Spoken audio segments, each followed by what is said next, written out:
I took 2 scoops of pre-workout about a half hour ago. We haven't even done anything and I'm already freaking sweating. Just have value, but I kind of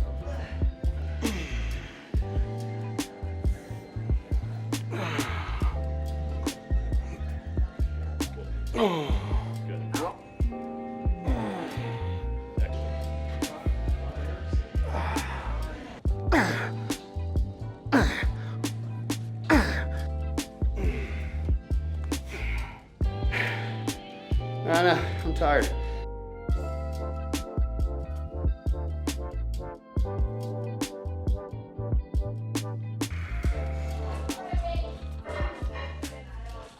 All right.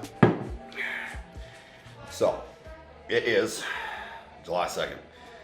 We are like 51 weeks out from the Indy Pro. Haven't competed in a while. Last year hurt. Had to really realign my focus. I was living life as if I was a bodybuilder that owned a gym, and it was all gonna go away if I didn't change things. So we ended up restructuring the business. I kind of put bodybuilding on side for a hold for a while. We really got the gym in a much better place, and now it's time to focus on bodybuilding again. So we're 1 year out to the Indy Pro, which comes full circle. It's no longer the same promoter, but I did the Indy Pro as my very first show ever. So that was 2021. So it ended up being a 5-year gap of like how long I've been competing. But so I hired a new coach. I met Cliff Wilson probably like 10 years ago. Funny story on that. I'm gonna bring it up when he gets here and see if he still remembers. He should be here in a minute. We're gonna get after a back day. We've been working together for a little over a month now, and I'm up back again like 10-ish pounds since I hired him. I got hurt back in October, really hurt my finger. It was stupid. I got mallet finger. I'm gonna find a photo, send it to Mike, put it in. And that really sucked. It may not look like a big deal, but I couldn't hold anything for 8 weeks. So I lost like almost 30 pounds. I went from like 260 all the way down to like 230. Couldn't work out. Hard up here. Had to work on this, but now I'm back up to like 255, 260 in the morning. We're gonna crush some back. Cliff's probably gonna torture me pretty well. Let's see what happens. Oh, not yet. We pose later. well, funny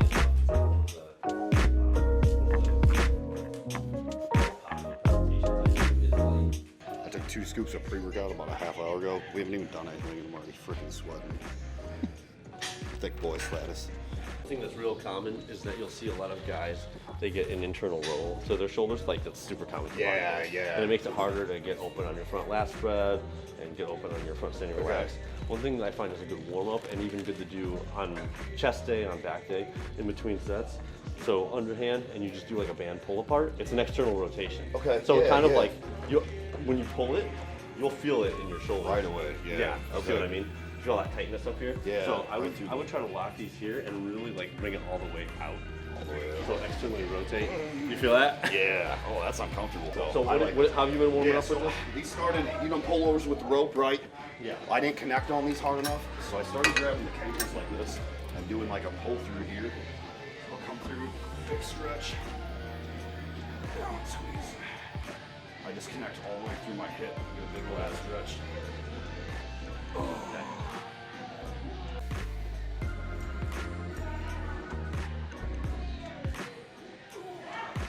You said, what is your typical starting exercise here? I'd do probably 3 sets of these. So my back day would probably be 2-3 sets of these.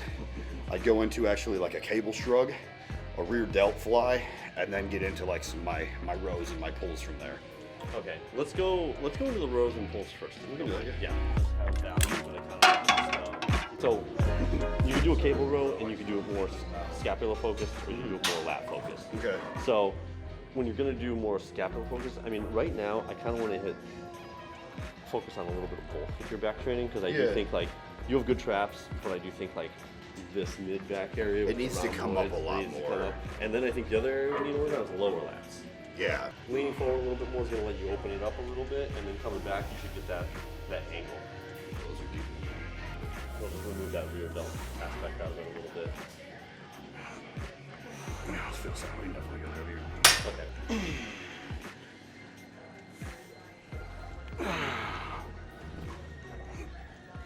Good. Oh. Good. Good. Pretty good. That little Little lean back, yeah. You know, I have a hard time connecting that, like that low trap. Yeah. I'm going to say something that might sound a little controversial, but one thing that you notice is like, it seems like injuries have increased quite a bit over the years in what bodybuilding compared to what they almost used to, you know? Okay. And if you compare like form differences between 70s, 80s, 90s guys compared to today's guys, there's a lot more movement. Like Schwarzenegger and Ronnie Coleman and Jay Cutler, all those guys, when they would do cable rows, they would get the deep lean forward and then a big pull back. And now everybody's really into this isolationist, you know, where isolation's fine, right? Single joint movements, they have their place. But it's almost like multi-joint compound movements have become really static and isolationist in the way they're performed. And I actually think that there's benefit to like letting the body move in the way it's supposed to move. Okay. Does that make sense? So it's like, I think it is to some degree telling that you have to put in so much effort to not lean forward and then pull back. Does that make sense? Yeah. So it's like your body wants to move that way. Yeah. I'm okay letting the body move the way it wants to move. If that Okay. makes sense. Yeah. So and I think you'll be able to pull a little that more. way. Yeah. Almost like an RDL kind of. Yep. Push back first. Oh, jeez. Okay. Yeah. You probably won't need as much weight either. Oh. Good. Moving my hips back. I can't tilt as much. Yeah. So it feels a little goofy. Yeah. But man, it hits so much harder. Yeah. So and you did a great job when I would say pull through it, like because it felt like sometimes you would kind of die out here, but when you pulled through it, you were getting a lot more movement back here through that scapula. That's always been my feedback. Is I can get decently wide, but it's always thickness. Yeah. So and you notice that narrower grip too was causing you to bunch up back there. So much. Because then you're just taking the rear delt out of it. Yeah. And so like even if you look at it, it's the difference between like here, right? And then you go here, you can kind of like pull it back in there more. You know what I mean?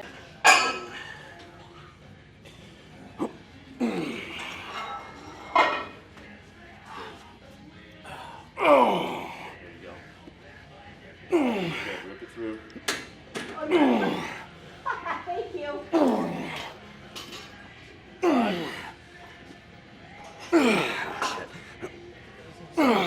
Very good. 8. 10. Keep going. Let's go to 15. 3 more. 2. Pull hard. 3. There you go. Good. Another thing I really like that you did there is you started with fatigue. You didn't worry about keeping your shoulder girdle down. You let it float up a little bit. I'm fine with that. Okay. Because you know, we're gonna hit the lower lats with other movement patterns. And do you ever notice guys that sometimes get a little more, I always call it like hoisty, you know what I mean? They hoist. I'm not opposed to hoisting as long as you can do it safely, and they often have great traps, you know what I mean? Great traps. Yeah. You know what I mean? When you row back, right, there's not a lot of engagement there. Yeah. So, first off, to hit the lower lats, the shoulder girdle needs to be not raised. It needs to be almost down, compressed down. Kind of like a lat sprint almost. Yeah, but then here's the other thing that a lot of people don't realize is that a lot of this will also come from hip positioning. So whereas before I was having you, right, pelvic tilt, right, now you want to almost tuck the hips. And you can come down into it like this. So here, have a seat. So first off, shift your hips back. We're not going to use any weight. Shift your hips back, chest up, right? Now row back with your scapula. Nothing there, right? Now tuck your hips. And then pull back and keep the shoulder right there. Boom, right there. Yeah. It just engages. There you go. Now let it forward. And then I would suggest even leaning forward to get this stretch there. There, feel that stretch. Now, so let it stretch first. So pull it right there. Now, if you can, engage the pull with this area. So, there you go. Lean down a little more. Tuck the hips more too. This way. There you go, like that. That's what I want to see. There you go. Feel that difference? I can feel the difference on your lower lats right there. Good. Interesting. Okay.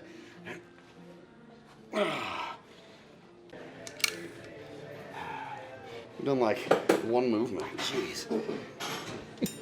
So I've been hitting these. Do you feel ready to go or do you need a rest? Oh, no, I'm You're good. Okay. Show me how you normally do it. So these would be like here, like you're saying, and pulling down this way. I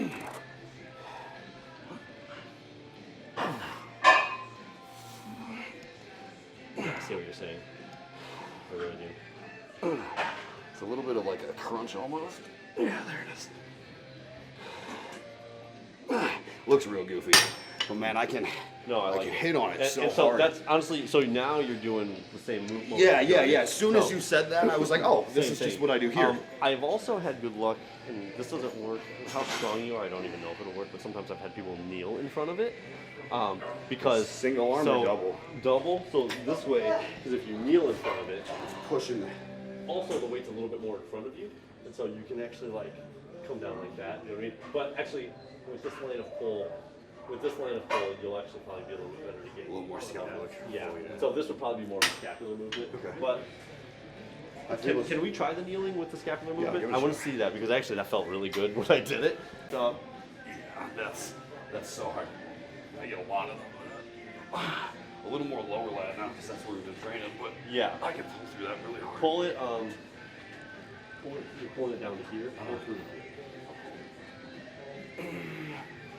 I guess that.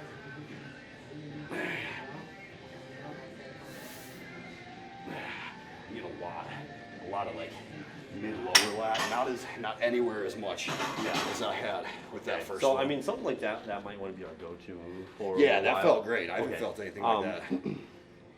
When you do these single arm, can we see what that looks like? So I'll pull here and then I can stretch all the way through the hip.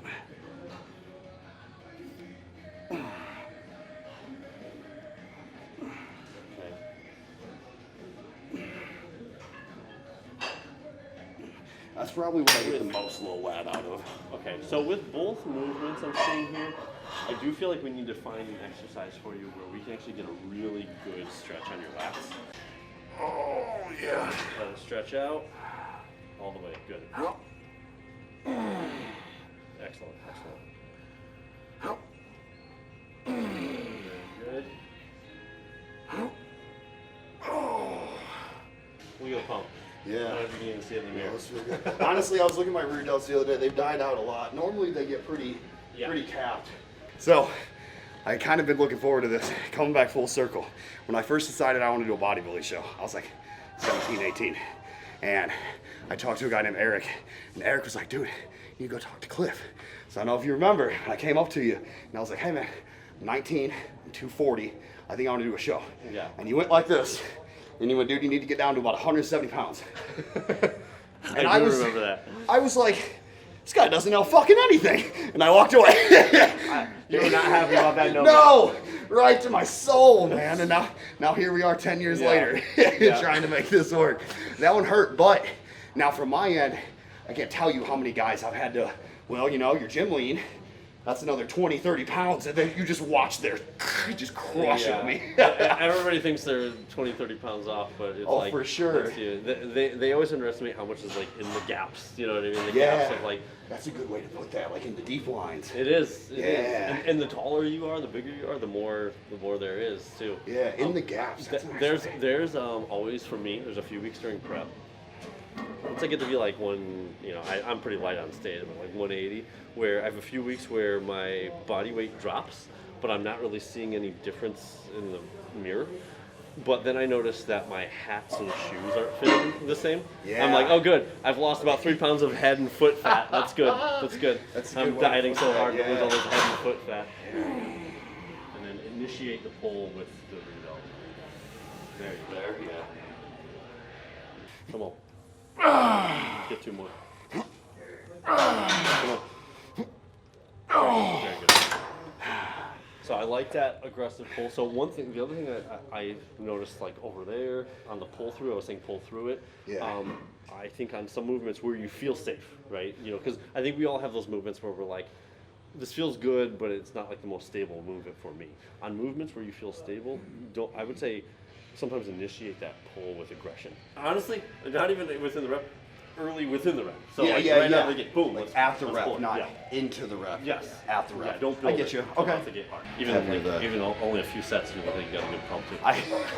I definitely feel so. Okay, so I guess if we went in again, I have like a belief that there's like, you know, you got your lean gainers that like look good day in, day out that you like almost don't have to peak, Yeah. you know? And then you got your dudes that swing big, massive. Man, I'm a big swing. Yeah. Like I get a pump and I feel like I look huge. Yeah. Man, 10 minutes will go by, I'll go pee and it's just whoop, gone, gone.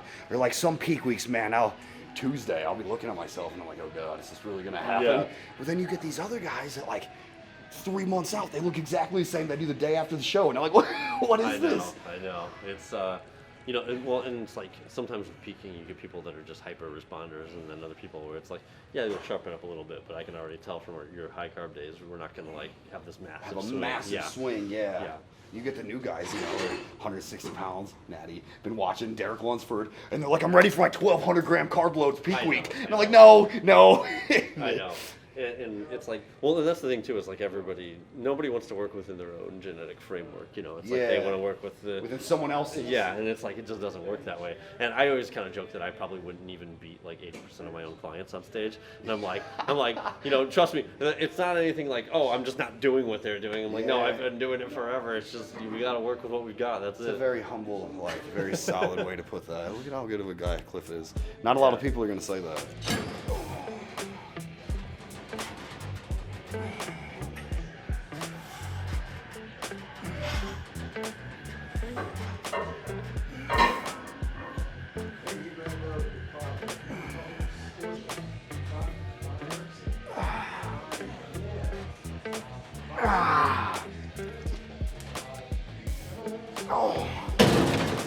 I love the move. I love the form. I don't think this needs to be touched. Cool. I think we mostly need to supplement.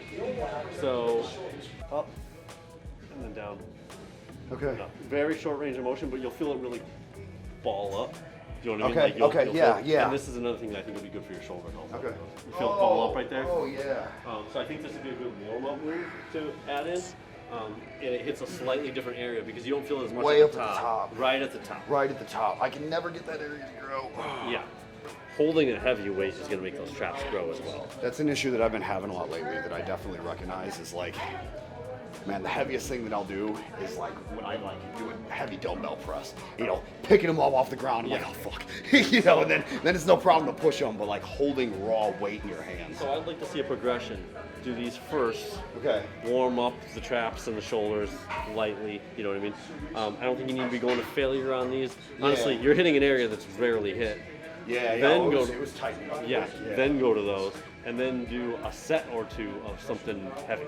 Where do you think I should focus on bringing up, like, right structure-wise? I know my legs got to come up. That's always a bigger legs. Honestly, legs, and then I want to see back, legs and back. Yeah. Because I mean, the other stuff's gonna come up. Yeah.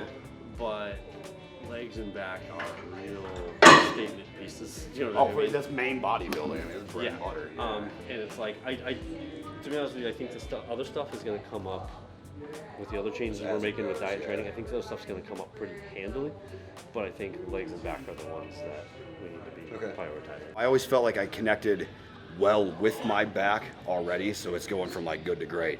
Now, yeah, let's bring these weak ass quads up. Awesome. Sounds good. Cool. Thank you, Cliff. Awesome.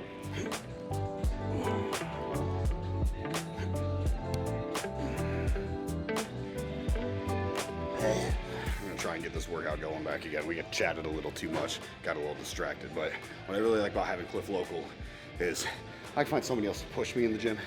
We know a few form critiques, but mainly the communication.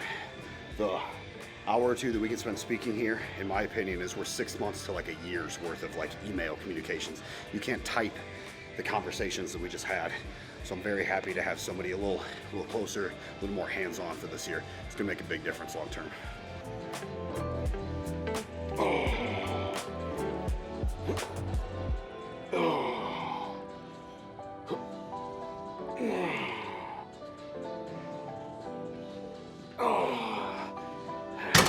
I didn't bring it up, but another memory I have with Cliff is so a couple years ago we did a gladiator show, and I hadn't seen Cliff in a long time, but way before Rare Breed, and it was my second time doing the gladiator, and I see how my classics doing literally my last workout of the day or of the show. It's like Thursday, I think it's Thursday, it's my last workout, and Cliff goes walking by, and I'm like, oh Cliff, I haven't seen you in years. I compete on Saturday, and he's like, you do? Awesome. how do you look? Show him all my check-ins. He's like, man, you look great. He's like, by the way, I got a dude jumping into the show too. I'll see you on Saturday. And I was like, what weight class? He's like, light heavy, and I'm a heavyweight. And then a day later, I end up losing to his guy on stage. And I was like, oh shit, I showed you my cards. Man, what, didn't even give me a chance, man. It's Sly Dog. You know, if you can't beat him, you gotta join him. Main focus, something I'm trying to really, really bring up, like we were just talking with Cliff, is like center back, low trap, like scapular retraction. So I've been doing these for years. I got away from them for a while, and I definitely noticed my rear delts got smaller. So it's kind of like a row and a shrug at the same time. So I have to get my knees nice and wide, hip over like this, and then it's a little bit like a row and a shrug at the same time.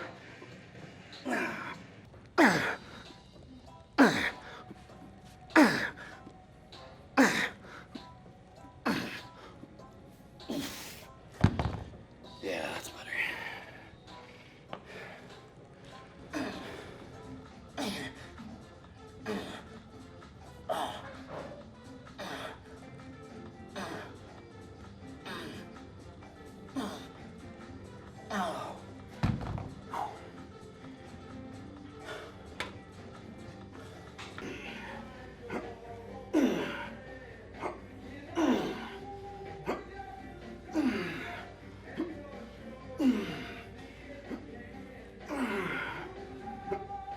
Oh God. Ooh. Oh, is it hard? Ah.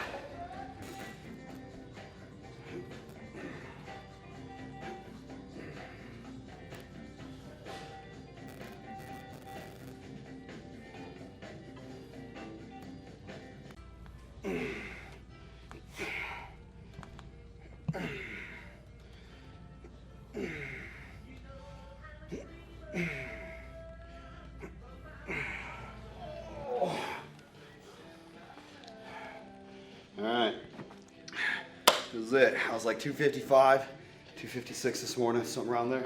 I think we still push a little harder, mainly recomp, but that's where we're looking about 1 year out.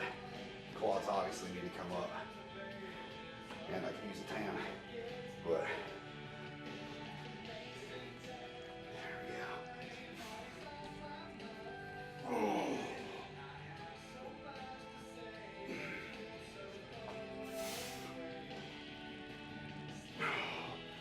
It's so much harder after a workout.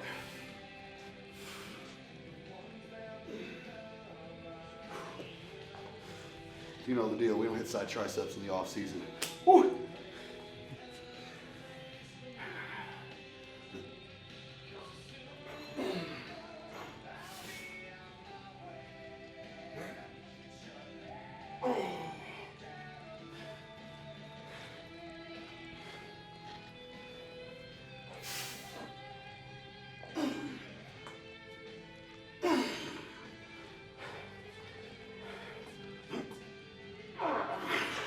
Not the best I've been, definitely not the worst.